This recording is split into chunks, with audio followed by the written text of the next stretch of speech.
عائلہ کی طلاق کے بعد عارفہ نے اپنے بیٹے شامی کے لیے اپنی ہی بھتیجی کا رشتہ تو مانگ لیا اور منگنی بھی دھوم دھام سے کر دی، مگر اب نکاح کرنے جا رہی ہے۔ لیکن جس مان سے اس نے اپنی بھتیجی کا رشتہ کیا ہے اپنے بیٹے کے لیے، اب عین نکاح کے موقع پر اس کے بھائی نے بڑی ڈیمانڈ سامنے رکھ دی ہے، جس کی وجہ سے عارفہ کا ہسبینڈ جو ہے بہت ہی زیادہ غصے میں ہے۔ جی ہاں ویورز، یہ ہونے جا رہا ہے ڈرامہ سیریل ضبط کے آنے والے ایپیسوڈ میں۔ شامی تو منگنی کے لیے اس وجہ سے راضی ہو گیا تھا، اسے لگا تھا کہ ابھی معاملہ گرم ہے، امی جان جو ہیں بہت زیادہ غصے میں ہیں، اگر ان کی بات نہ مانی گئی تو وہ کچھ بھی کر سکتی ہیں، اور یہاں پر وہ عائلہ کو طلاق بھی دے چکا ہے۔ تو اب عارفہ یہی چاہتی تھی کہ وہ اپنے بیٹے کی منگنی کروا دے رملہ سے، اور اس نے ایسا ہی کیا۔ اس نے بات تو پکی کر لی، لیکن اب اچانک عارفہ نے یہ فیصلہ کیا ہے کہ منگنی نہیں ہوگی بلکہ نکاح ہوگا۔ تو جیسے ہی یہ بات شامی کو پتہ چلتی ہے تو شامی بہت زیادہ غصے میں ہو جاتا ہے اور اپنی امی کے پاس آتا ہے اور ان سے کہتا ہے کہ آپ نے مجھ سے منگنی کا وعدہ کیا تھا، نکاح کی بات نہیں ہوئی تھی۔ تو عارفہ اس کو سمجھانے کی کوشش کرتی ہے کہ بھئی نکاح ہونا تو ہے آج یا کل، لیکن بس میں نے فیصلہ کر لیا ہے، اور بھائی جان کی بھی یہی خواہش تھی کہ وہ جب آ رہے ہیں اتنی دور سے تو اب وہ منگنی کے لیے نہیں آ رہے، بلکہ ہم نے آپس میں طے کر لیا ہے کہ نکاح ہوگا۔ تو شامی جو ہے اپنی امی کو سمجھانے کی کوشش کرتا ہے، لیکن عارفہ کے آگے کسی کی نہیں چلتی، اور شامی بھی مجبور ہو جاتا ہے اپنی امی کے آگے خاموش تو ہو جاتا ہے، مگر وہ دل سے اس نکاح کے لیے راضی نہیں ہے۔ وہ تو صرف منگنی کرنا چاہتا تھا، صرف اس لیے کہ وہ کچھ عرصے کے لیے گھر کا ماحول چینج ہو جائے، اور وہ جانتا ہے کہ اس سے رملہ پیار نہیں کرتی، کیونکہ یہ حقیقت ساری جو ہے عائلہ اس کو بتا چکی ہے کہ جس سے وہ شادی کرنے جا رہا ہے، جس سے اپنے زندگی کا ہم سفر بنانے جا رہا ہے، وہ تو کسی اور کے خواب اپنی آنکھوں میں سجائے پھر رہی ہے۔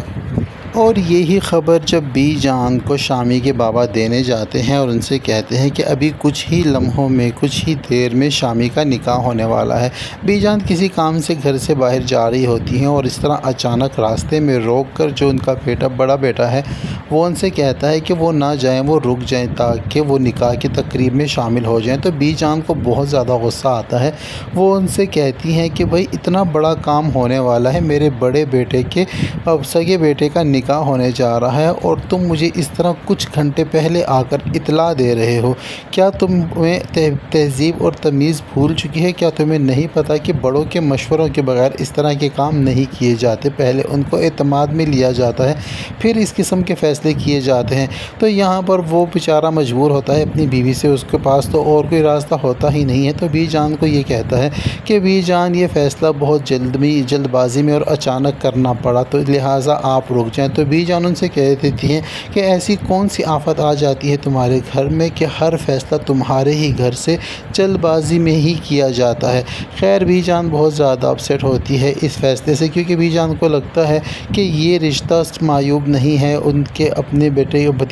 پوتے کے لیے، کیونکہ وہ سارا کچھ جانتی ہے کہ کس طرح عارفہ جو ہے وہ رملہ کو اپنی بہو تو بنا رہی ہے، لیکن اس کا مقصد رملہ کو بہو بنانا زیادہ ضروری نہیں، اس کا مقصد عائلہ کو نیچا دکھانا ہے، اور بی جان ساری باتیں سمجھ چکی ہیں۔ خیر بی جان تو اب کچھ نہیں کر سکتی، کیونکہ عارفہ نے تو اتنے بڑے فیصلے کر لیے ہیں، لیکن عارفہ پر بھی ایک بہت بڑا پہاڑ ٹوٹنے والا ہے جب اس کا اپنا ہسبینڈ آ کے اس سے کہتا ہے کہ تمہارے بھائی جان نے ہمیں عین موقع پر ایک ایسا تحفہ دیا ہے، وہ کسی بیرسٹر صاحب کو بھیج رہے ہیں۔ تو عارفہ ان سے کہتی ہے ایسا کون سا بڑا مسئلہ ہو گیا، ان کی اکلوتی بیٹی کا نکاح ہے، ظاہری بات ہے ان کے جاننے والے بھی تو کوئی دوست یار ہوں گے جو اس نکاح کی تقریب میں شامل ہونا چاہتے ہوں گے۔ تو آگے سے وہ اس سے کہہ دیتا ہے اس کا ہسبینڈ کہ نہیں بھائی، وہ نکاح کی تقریب میں شامل ہونے کے لیے نہیں آ رہا، بلکہ تمہارے بھائی کی ڈیمانڈ ہے کہ جو فیکٹری ہماری ہے وہ اپنی بیٹی کے حق مہر میں لکھوانا چاہتا ہے، اور اسی مقصد سے وہ بیرسٹر صاحب کو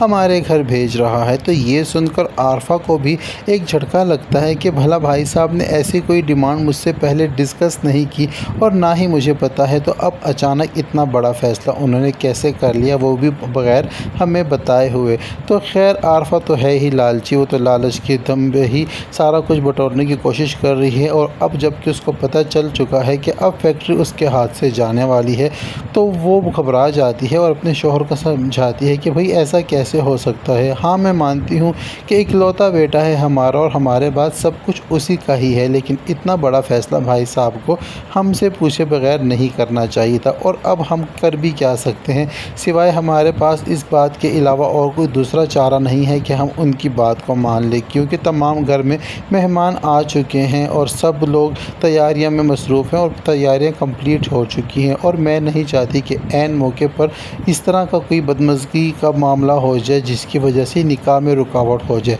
اگر ایسا ہو گئے تو شمسا کے تو دل کے ارمان پورے ہو جائیں گے، اور میں شمسا کے سامنے اپنے آپ کو اس طرح ذلیل ہوتا ہوا نہیں دیکھ سکتی۔ وہ کچھ کرا کر اپنے ہسبینڈ کو منا لیتی ہے، اسے یہی کہتی ہے کہ بھائی سب کچھ جب شامی کا ہی ہے تو اس کی بیوی کے نام اگر کچھ لکھ دیا تو اس سے کوئی فرق نہیں پڑتا، تو وہ مان جاتے ہیں۔ لیکن اب ان کے دل میں یہ بھی ڈر بیٹھ چکا ہے کہ اب وہ اگر رملہ کے ساتھ کچھ اونچ نیچ کریں گے تو سارا جو ان کا کیا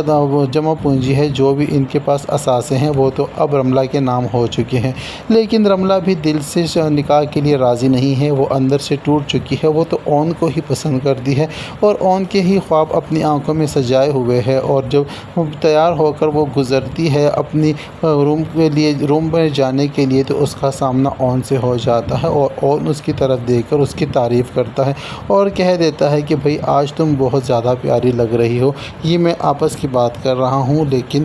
تم آج پیاری لگ رہی ہو۔ تو اپنے تعریف سن کر اون کے منہ سے رملہ بہت زیادہ خوش ہو جاتی ہے اور اون سے یہ کہتی ہے کہ مجھے تمہاری سمجھ نہیں آتی، تعریفیں تم میری کرتے رہو اور چاکریاں جو ہیں تم آئلہ کی کر رہے ہو، تم آخرکار پیار کس سے کرتے ہو؟ تم کیوں نہیں بتا دیتے اپنے دل کی بات کہ تمہارے دل میں کیا ہے؟ تو اون یہاں پر رملہ سے کہہ دیتا ہے کہ میں جس کو چاہتا ہوں اس کو مر کر بھی نہیں پا سکتا، اور جس کو نہیں چاہتا جو میرا بننے کے لیے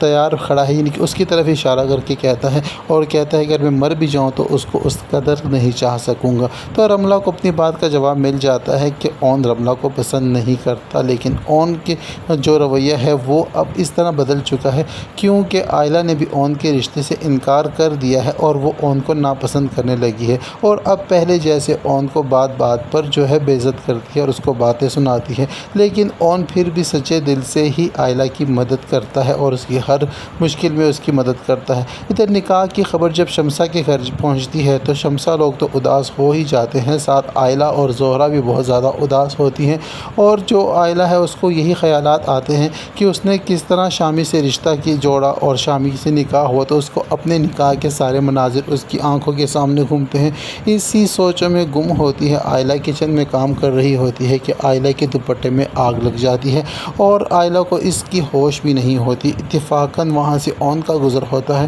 اور اون وہ سارا معاملہ دیکھ لیتا ہے اور اون بھاگ کر جاتا ہے اور اس کا دوپٹہ جو ہے چولہے سے ہٹا کر آگ بجھانے کی کوشش کرتا ہے اور اسے کہتا ہے کہ ہوش کرو، تم کہاں کھوئی ہوئی ہو۔ خیر آئلہ کو پھر ایک مرتبہ اون بچا لیتا ہے، لیکن آئلہ جو ہے وہ اسی طرح بت کی بت بن چکی ہے، اس کے اوپر کسی بھی خوشی اور کسی بھی غم کا کوئی اثر نہیں ہوتا۔ آئلہ اب بھی جو ہے اپنی محبت کے اس طرح بچھڑنے سے وہ یا اس سے جدا ہونے کی وجہ سے وہ اداس ہے، اس کے دل پر اپنے پیار کا اور اپنی طلاق کا صدمہ باقی ہے۔ اس نے شامی سے سچی محبت کی تھی اور شامی بھی کہیں کہیں اداس ہے، لیکن وہ اپنی امی کے ہاتھوں مجبور ہے، ان کے آگے کچھ بھی نہیں بول پا رہا، اور یہ سارا کچھ جو کچھ بھی ہو رہا ہے شامی بھی دیکھ رہا ہے اور آئلہ بھی خاموشی سے دیکھ رہی ہے۔ لیکن یہ سب کچھ جو بھی ہو رہا ہے یہ اتنی آسانی سے نہیں ہو پائے گا، یہاں پر کوئی نہ کوئی تو ایسا دھماکہ ہوگا کہ پھر سے کوئی ایسے مومنٹس ہو جائیں گے کہ ڈرامے کا رخ ہی بدل دیا جائے گا۔ تو آپ کو کیا لگتا ہے کہ کیا